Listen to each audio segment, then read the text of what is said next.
Hello students, welcome to Apex Classes. उम्मीद करते हैं आप सब लोग ठीक होंगे और घर पर होंगे। बच्चों, एज वी नो ये टाइम हर लिहाज से बहुत क्रूशल हो रखा है, इसलिए पहली प्रायोरिटी है कि हम लोग खुद को सेफ रखें और इस वायरस के बड़े चैलेंज और को फेस करें और सक्सेसफुली फेस करें। अब बात करते हैं स्टडीज की। बच्चों, इस टाइम को आप लोगों को एक एडवांटेज के रूप में देखने की जरूरत है और इम्पॉर्टेंटली जो बच्चा इस टाइम पीरियड को बेटर यूटिलाइज कर पाएगा वो बच्चा डेफिनेटली बेटर रिजल्ट स्कोर कर पाएगा।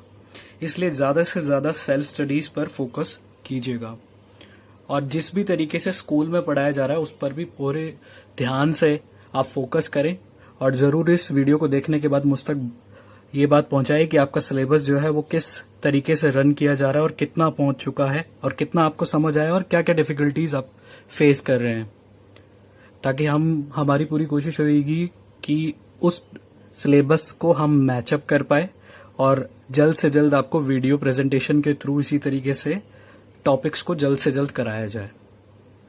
अब बात करते हैं कि आज की क्लास के बारे में। आज की क्लास जो होने वाली है वो SST chapter 2 nationalism in India के साथ शुरू करते हैं। यह है हिस्ट्री का चैप्टर नंबर 2, जो कि मोस्ट इंपॉर्टेंट चैप्टरों में से एक है क्योंकि इसका वेटेज जो है वो बहुत ज्यादा है comparative to the other chapters, और इस चैप्टर को अच्छे से करने की जरूरत सबसे ज्यादा है क्योंकि इसका वेटेज जैसे कि मैंने बताया कि कभी कभी 8 to 10 या 12 मार्क्स का भी हो सकता है। और ये ऑल 4 फेजेस में, यानी 4 फेजेस यानी 1 मार्कर के हिसाब से, 3 मार्कर के हिसाब से, 5 मार्कर के हिसाब से एंड मैथ के माध्यम से सबसे ज्यादा इसी चैप्टर से पूछे जाते हैं क्वेश्चंस। तो इस चैप्टर को अच्छे से समझने की कोशिश करना और प्लीज नोटबुक लेके बैठना आप क्लास में, ताकि आप हर एक चीज को नोटिस कर पाए अपने नोटबुक में। स्क्रीनशॉट ना लें प्लीज।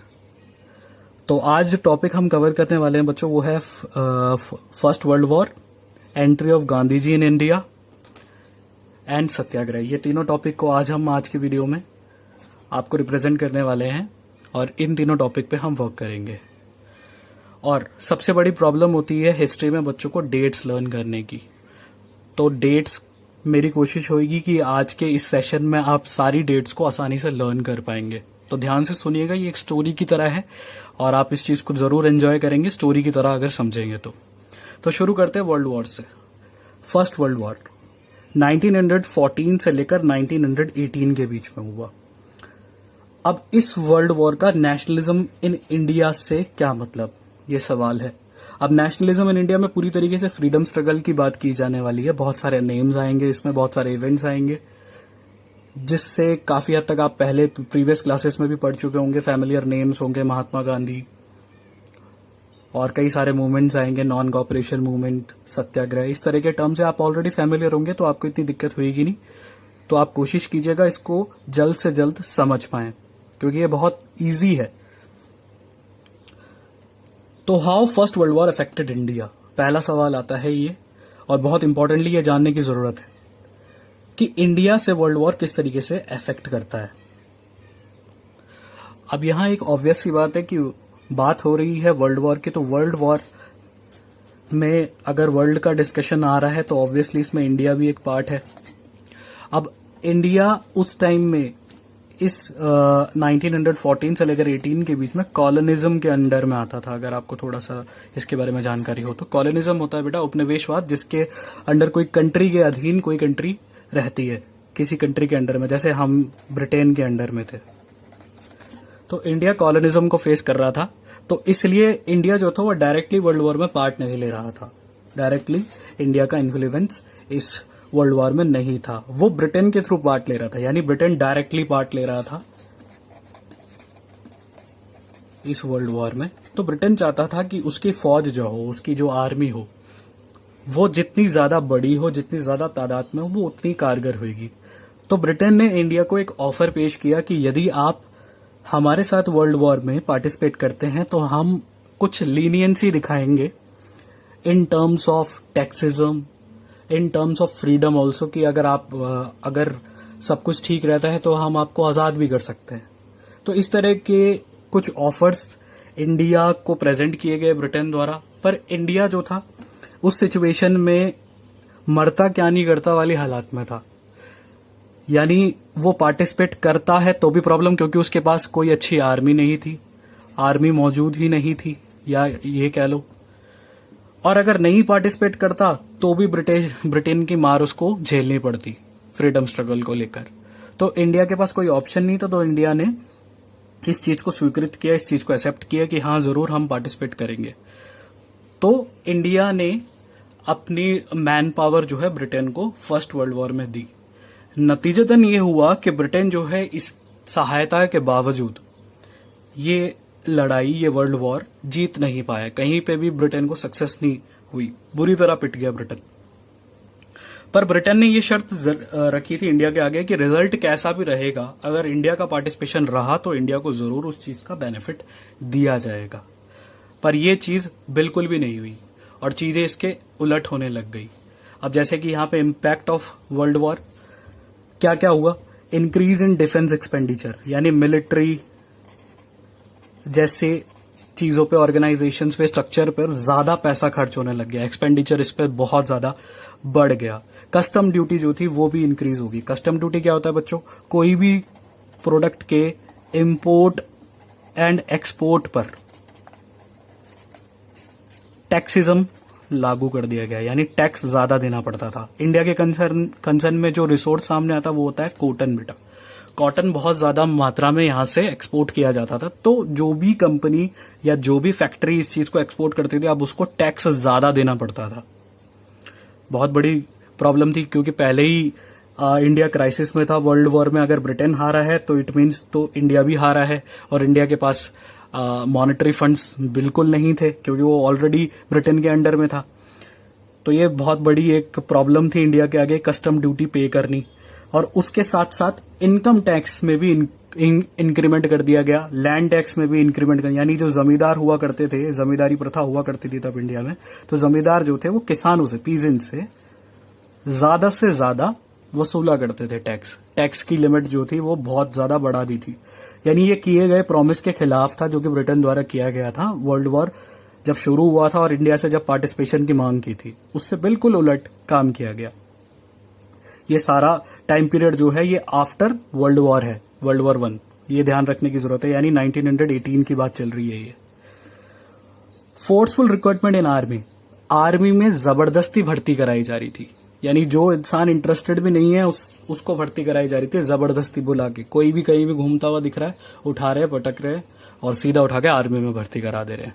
यानी पूरी तरीके से उसको मौत के मुंह में धकेल दे रहे हैं, क्योंकि कोई प्रोफेशनल नहीं होगा, लड़ नहीं सकता, ट्रेनिंग जिसकी हुई नहीं है वो कैसे लड़ सकता है। तो उसी तरीके से मैन पावर लॉस का होना यहाँ पे जायज था, मैन पावर लॉस का होना जायज था। और बोनस पॉइंट क्या था कि इंडिया में डायरेक्टली और क्या इफेक्ट पड़े थे भाई, कि इस टाइम पीरियड में ये वॉर से रिलेटेड लॉस के अलावा क्रॉप फेलियर जोर पर था। क्रॉप फेलियर क्या है भाई, कि जितने हमारा देश जो है वो कृषि प्रधान देश है, यानी एग्रीकल्चरिंग यहाँ पे बहुत ज्यादा होती है। और डिपेंडेंसी किस पे होती है बेटा, मानसून पे, बरसात पे। ठीक है, अब मानसून फेल अगर होता है तो फिर क्रॉप भी यहाँ पे बैडली अफेक्ट करती है। अब इस टाइम पीरियड में, यानी पूरा ये आप मान के चलिए कि ये 1916 से 21 तक में क्रॉप फेलियर का जमाना रहा था। पूरी तरीके से ये 4, 5, 6 साल जितने भी रहे वो पूरी तरीके से क्रॉपलेस रही थी इंडिया। और इस दौरान और एक बड़ी समस्या आ गई थी, जब क्रॉप उगेंगी नहीं तो ऑब्वियस सी बात है फेमाइन जैसी कंडीशन पैदा हो जाएगी, यानी भुखमरी हो जाएगी। और भुखमरी से बहुत ज्यादा जाने गई, और भुखमरी के साथ ट्विस्ट ये था कि एपिडेमिक और आ गई थी। एपिडेमिक मतलब महामारी, जो कि अभी कोरोना वायरस जैसी है। एपिडेमिक आ गई थी जिसकी वजह से और ज्यादा परेशानी बढ़ गई थी। और ऑल एंड ऑल एक डेटा सामने आता है जिसके अंतर्गत लगभग 10 मिलियन से 12 मिलियन लोगों की मृत्यु इस टाइम पीरियड में हुई, जो कि बहुत बड़ा लॉस था ओवरऑल इन 3 चीजों से, यानी वर्ल्ड वॉर से, फेमाइन से और एपिडेमिक से। तो ये एक बहुत बड़ा कंसर्न था इंडिया के लिए। तो ये चीज एक बहुत बड़ा चैलेंज बन के सामने आया इंडिया के लिए। और ये फर्स्ट वर्ल्ड वॉर का डायरेक्ट इम्पैक्ट था इंडियन एग्रीकल्चर पे भी और इंडियन कंडीशंस पे भी। ऑब्वियस सी बात है, एग्रीकल्चर अगर अफेक्ट करेगी तो कंडीशन भी डेफिनेटली अफेक्ट करेगी। तो होपफुली आपको ये समझ आ गया होगा पहला टॉपिक, जो कि है फर्स्ट वर्ल्ड वॉर और इंडिया का इम्पैक्ट क्या था, किस तरीके से था। अब हम सेकंड टॉपिक पे आते बेटा, एंट्री ऑफ गांधी जी। गांधी जी की एंट्री कैसे होती है इंडिया में। अब उससे पहले मैं बता दूं, जो जिस तरह के हालात और जिस तरीके का बैकग्राउंड पृष्ठभूमि जो तैयार हो रही थी पीछे से, यानी लोग बहुत ज्यादा चिंतित थे, किसानों की दशा बहुत खराब थी, यानी दुर्दशा कह लो आप उसको, कि बहुत बड़ी दुर्दशा थी उनके आगे। उनको टैक्स पे करने के लिए पैसे नहीं थी, उनकी जमीनें नीलाम हो रही थी और बहुत तरीके से प्रताड़ना झेली जा रही थी उनके द्वारा। तो गांधी जी का आना एक बहुत बड़ा इम्पैक्ट था इंडियन पॉलिटिक्स में, इंडियन फ्रीडम स्ट्रगल में। अब गांधी जी भाई इससे पहले थे कहाँ? गांधी जी इससे पहले थे दक्षिण अफ्रीका में, साउथ अफ्रीका में वो लॉयर थे। वहां पे वो केस और सत्याग्रह केस लड़ रहे थे और पहली बार उन्होंने सत्याग्रह को वहां पे इंट्रोड्यूस किया था रेसिज्म के खिलाफ। रेसिज्म एक बहुत बड़ा इम्पैक्ट था जिस पर वर्ल्ड क्राइसिस हो रही थी, जिस पे गांधी जी की बहुत बड़ी, गांधी जी और नेल्सन मंडेला का बहुत बड़ा योगदान था उसमें। तो वहां पे उन्होंने जब ये केस जब वो लड़ रहे थे और वो जीते थे, तो उनके वन ऑफ द कलीग्स जो लॉयर थे वहां पे, तो उन्होंने एक पॉइंट गांधी जी के आगे रखा कि आप यदि अपने देश पर भी एक कंसर्न बनाए, या एक गौरतलब बात है कि आप अगर अपने देश पे भी अगर इस तरीके से ध्यान दे, तो शायद वहां पे कंडीशन जो है वो इससे भी बदतर हो रही है। तो गांधी जी जो थे इस चीज से बहुत ज्यादा इम्पैक्टफुल हुए। उन्होंने कहा कि हाँ जरूर मुझे अपने देश की भी चिंता रखने की जरूरत है। तो गांधी जी भारत आए। आप याद रखिएगा, एक इवेंट आ रहा है यहाँ पे, गांधी जी भारत आए। कब आए? 1915 में। वर्ल्ड वॉर कब था? 1914 से 18 के बीच में। ठीक है, तो गांधी जी का आना हुआ था 1915 में। 1915 यानी 1915 में Gandhi ji return to India and brought the idea of Satyagraha. Satyagraha का आइडिया जो थे साउथ अफ्रीका से सक्सेसफुली हासिल करने के बाद, सक्सेसफुली इंप्लीमेंट करने के बाद वो इंडिया आए, इसी मंत्र के साथ कि सत्याग्रह के थ्रू भारत में आजादी लिया जा सकता है या पॉलिटिकल डिफरेंसेस लिए जा सकते हैं। तो सत्याग्रह, ये टर्म आपने बहुत बार सुना होगा। ये है क्या Satyagraha? Satyagraha means the idea of non violent resistance, यानी किसी भी तरीके से भाई हिंसा नहीं करनी, मारपीट नहीं करनी। हर तरीके की मांग जो होनी चाहिए वो पीसफुल होनी चाहिए। किसी भी तरीके से वायलेंस, मार तोड़ नहीं होगी, एक दूसरे का सर नहीं फोड़ा जाएगा और प्यार मोहब्बत से चीजों को हासिल की जाएगी।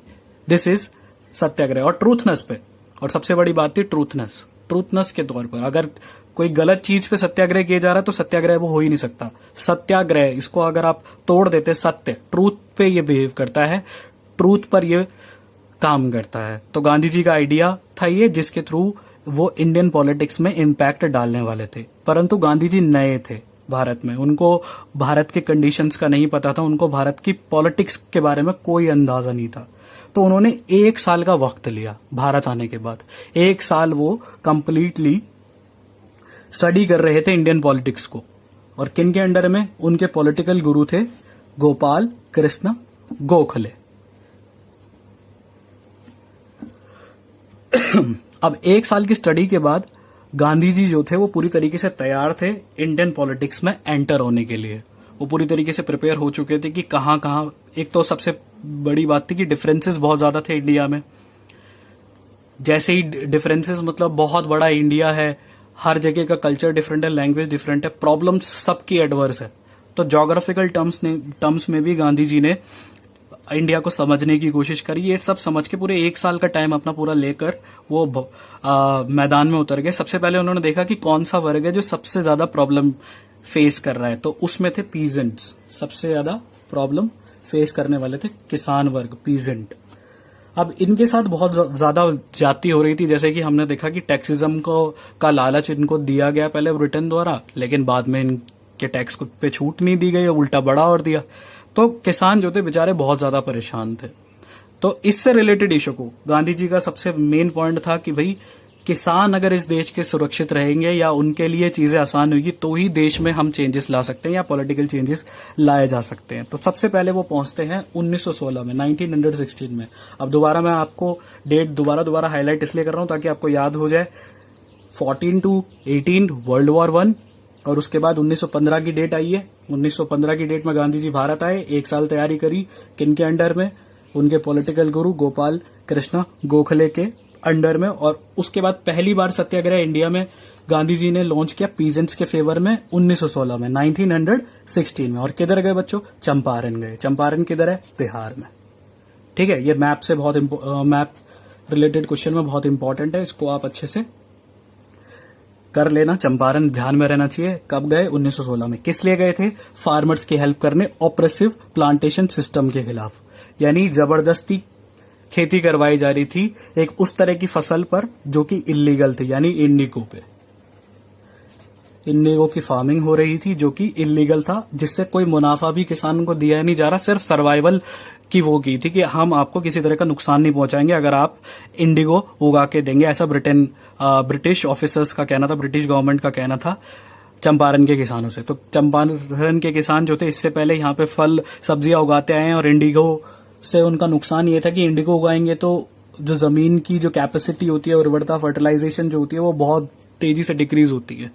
तो ऐसे में वो और कुछ क्रॉप वहां पे उगा नहीं सकते, और इंडिगो का इनको मुनाफा भी नहीं दिया जा रहा था, और क्रॉप जल्दी फेल भी हो रही थी। यानी एक बार अगर इंडिगो उग गई तो वो 1 साल के लिए वहां पे कुछ और नहीं उग सकता था। तो ये किसान 1 साल के लिए पूरे नियमित तौर पर, जिसे कहते हैं कि बेरोजगार हो जाता। और वैसे ही हालत खराब है किसानों की, और ऐसे में इंडिगो उगाने से और परेशानी उनको। तो गांधी जी आए और उनकी इस समस्या को सॉल्व कर गए, और ये पहला वो फेज था जहां पे गांधी जी जो थे लोकप्रिय होने शुरू हुए थे भारत में। इससे पहले गांधी जी का, जिसे कहते हैं कि लाइमलाइट नहीं था इतना ज्यादा, वर्ल्ड पॉलिटिक्स में बहुत जाने गए थे, पर भारत में पहली बार कह सकते हैं कि सत्याग्रह चंपारण में किया गया गांधी जी द्वारा। ठीक है, तो ये इवेंट कब था? 1916 में। कहाँ था? चंपारण, बिहार में। उसके बाद 17 में वो खेड़ा डिस्ट्रिक्ट गुजरात गए। गुजरात में पहुंचे वो, सेम सत्याग्रह और सेम पीजेंट्स के लिए, to help the peasant against the taxism. Taxism से बचने के लिए, या टैक्सिज्म से बचाए जाने के लिए, क्योंकि टैक्स जो था वो डबल कर दिया गया था। जैसा कि वर्ल्ड वॉर से रिलेटेड में हमने पढ़ा था कि वही ये फेज था जब टैक्सिज्म को दुगना कर दिया गया था, और किसान इस चीज से बहुत तरीके से परेशान थे। तो उन्होंने क्या किया? गांधी जी को पुकारा, गांधी जी पहुंच गए, गांधी जी ने इस चीज की हेल्प करी। अगेन यहाँ पे दूसरी मेजर सत्याग्रह हुआ जिसपे गांधी जी को सक्सेस मिला। अब ये इवेंट जो है वो टाइम पीरियड बिल्कुल सीक्वेंस में है, इसलिए याद करने में आसानी होगी। 15 में गांधी जी आए, 16 में उन्होंने 1 साल पॉलिटिकल तैयारी करी। गोपाल कृष्ण गोखले, ये इनका नाम मैं बार बार इसलिए ले रहा हूं कि 1 मार्कर के हिसाब से ये आ सकता है। कोई भी ऐसा फेज हमें नहीं छोड़ना जिसमें 1 मार्कर को मतलब इग्नोर किया जा रहा हो, क्योंकि उनकी वेटेज बहुत ज्यादा है। 20 मार्क्स के 1 मार्कर आते हैं, और इस चैप्टर से बहुत ज्यादा आते हैं। और फिर गए 17 में खेड़ा गुजरात में, सेम टैक्सिज्म से बचाने के लिए पीजेंट्स की हेल्प की गई, और वहां पे भी गांधी जी का मूवमेंट सक्सीड हुआ, सत्याग्रह की जीत हुई, और इस चीज से भी पीजेंट्स को निजात दिलाया गांधी जी ने। अब इस टाइम पीरियड तक गांधी जी हो गए थे हीरो, बिल्कुल। उनकी इंस्टाग्राम पे फॉलोइंग बढ़ गई थी, उनकी फेसबुक पे फॉलोइंग बढ़ गई थी, वो एकदम सेलिब्रिटी बन गए, काइंड ऑफ। ये ऐसा रियल में नहीं था, आप एग्जाम वगैरह में मत लिख देना, मैं आपको समझाने के लिए इजी वे में बता रहा हूं बस, कि पॉपुलैरिटी बढ़ गई थी, ऑल्दो यही बताना चाह रहा हूं मैं।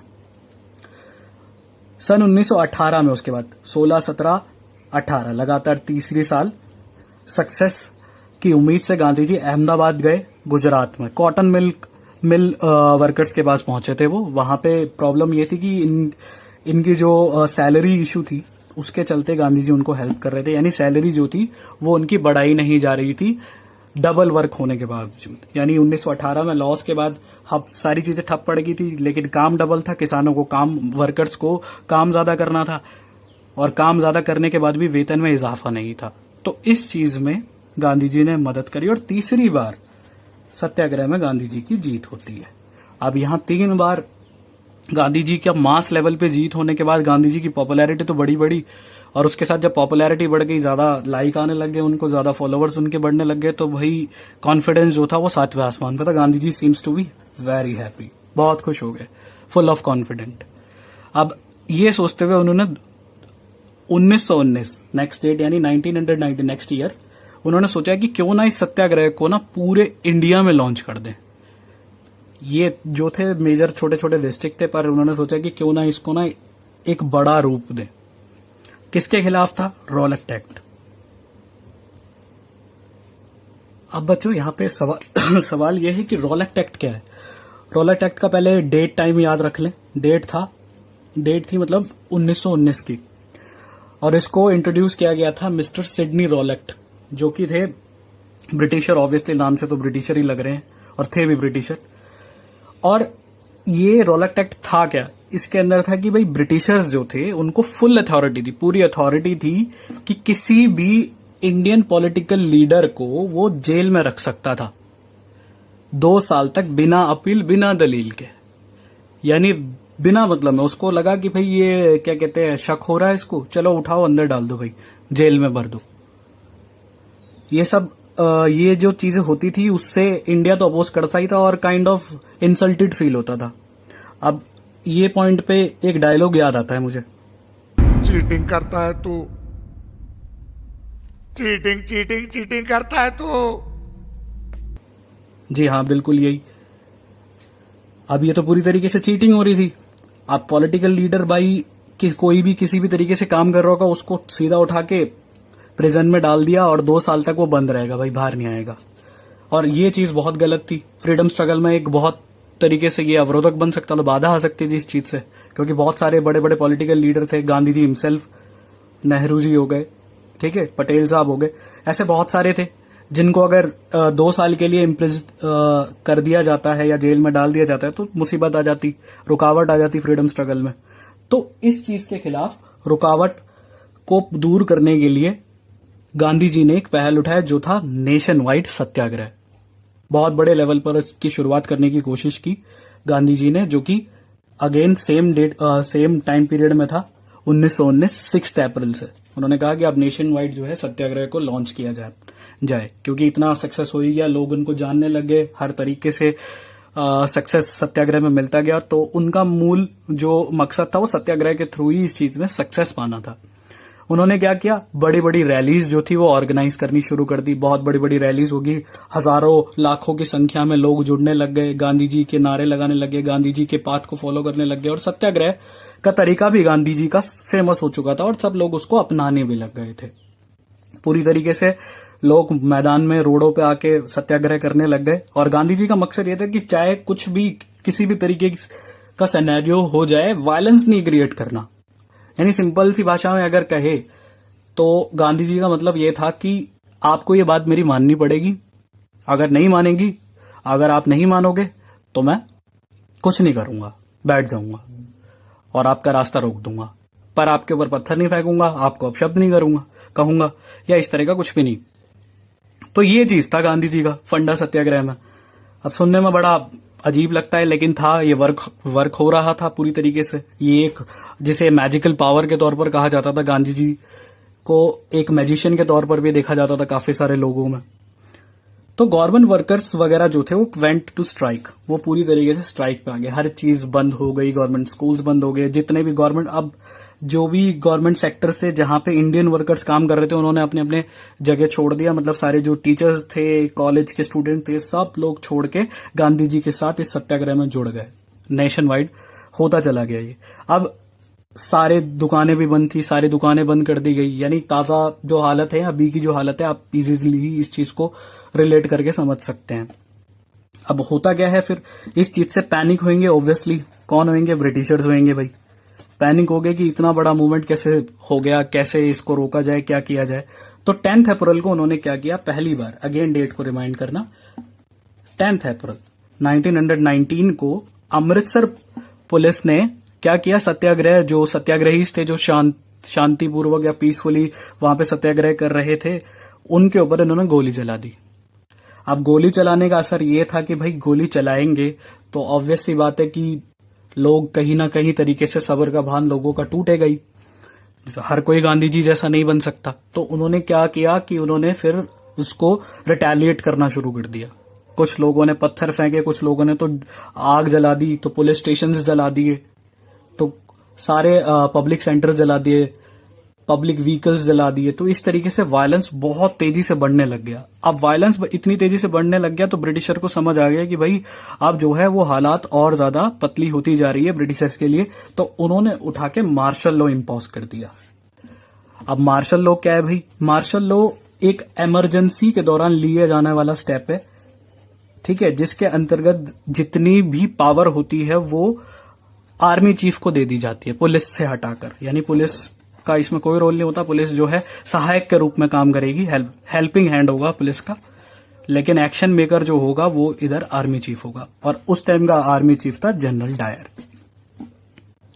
तो जनरल डायर जो था मार्शल लॉ के इम्पोज होते ही एक्शन में आ चुका था, और एक्शन में आने के बाद उसने बहुत सारी चीजें ऐसी की थी जो कि इंडियन पॉलिटिक्स में बहुत ज्यादा इफेक्ट क्रिएट कर गया, और इसके बारे में हम नेक्स्ट क्लास में पढ़ेंगे। उससे पहले हम आज जो किया हुआ है उसको सारा हाईलाइट करते हैं कि किस तरीके से क्या क्या चीजें की गई है, और दोबारा डेट को रिवाइज करने की कोशिश करते हैं। हाँ जी, तो शुरुआत हमने की थी फर्स्ट वर्ल्ड वॉर से। टाइम पीरियड था 1914 से 18 के बीच में। इंडिया को पार्टिसिपेशन का ऑफर दिया गया और इंडिया ने पार्टिसिपेट भी किया, कई सारे लालच के तहत या कई सारी मजबूरियों के तहत उन्होंने किया।